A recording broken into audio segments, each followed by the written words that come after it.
Hello বন্ধুরা, নমস্কার। তোমাদের বাঙালির রান্নাঘরে স্বাগত। আজকে আবার একটা দারুণ স্বাদের রেসিপি নিয়ে চলে এসেছি। আজকে করব পাকা আমের পোয়া পিঠে। পাকা আমের পোয়া পিঠে করতে কি কি লাগবে সেটা তোমাদের দেখিয়ে দেবো। দেখো, আমি একটা হিমসাগর আম নিয়ে নিয়েছি।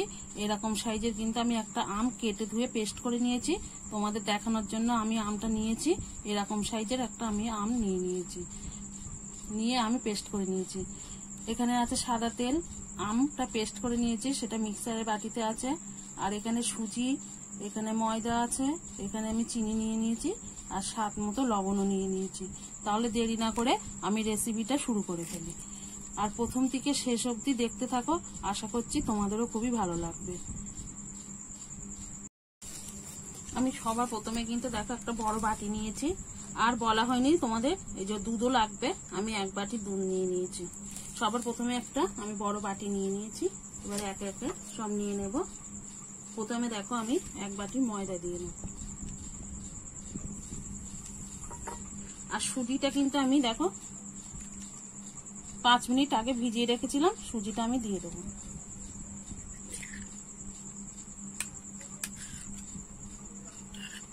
এখানে আমি এক বাটির একটুখানি কম কিন্তু সুজিটা নিয়েছিলাম।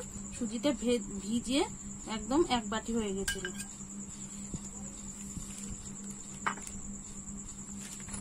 এবার স্বাদ মতো লবণটা দিয়ে নেব। তোমরা যে যেমন লবণ খেতে পছন্দ করো সেরকম নিয়ে নেবে। আর দিয়ে দেবো আমি এইখানে এই বাটির মাপেই কিন্তু চিনিটা আমি কাপে নিয়ে নিয়েছিলাম, চিনিটা দিয়ে দেবো।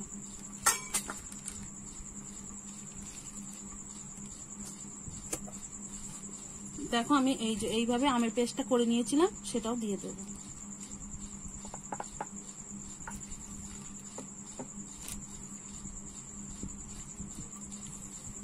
যে দুধটা আমি নিয়ে নিয়েছিলাম সেটা অল্প অল্প করে দিয়ে আমি ব্যাটারটা গুলে নেব।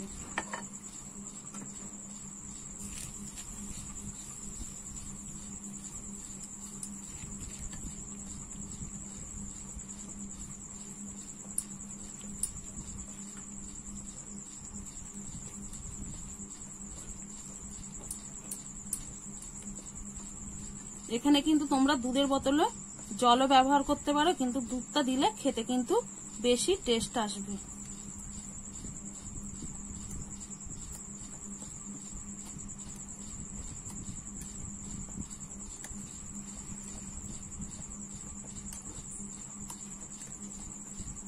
আমি এখানে কিন্তু আর দুধ দেবো না, যেহেতু চিনিটা আছে, চিনিটা গললে আর একটু হালকা হয়ে যাবে। আমি এইভাবে কিছুক্ষণ ধরে ফেটিয়ে নেব। দেখো আমি কিছুক্ষণ ধরে একদম সুন্দর করে মিশিয়ে নিয়েছি সবকিছু। এবারে আমি একটু মৌরি হাতে ডলে দিয়ে দেব, দিয়ে আবার একটু ফেটিয়ে নেব।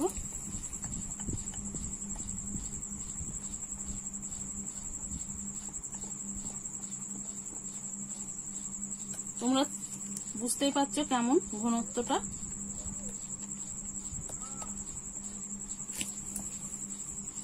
এইভাবে কিন্তু ব্যাটারটা গুলে নিতে হবে।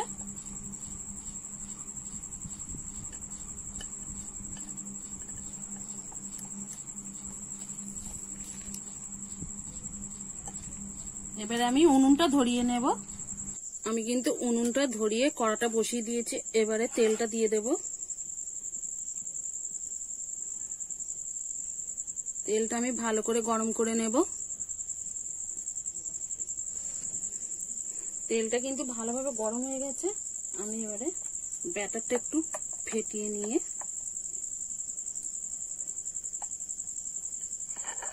এবারে আমি দিয়ে দেবো কড়াইতে।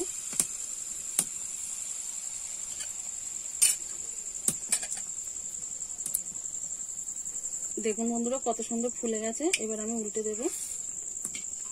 একদম বলের মতো ফুলে গেছে। এইভাবে আমি ভেজে নেব উল্টে পাল্টে। আমার পোয়া পিঠেটা দেখো ভাজা হয়ে গেছে বন্ধুরা, কত সুন্দর ফুলেছে। আমি কিন্তু এইভাবে আর যেগুলো আছে সেগুলোও ভেজে নেব। দেখুন বন্ধুরা, আমার সব কিন্তু পোয়া পিঠেগুলো রেডি হয়ে গেছে।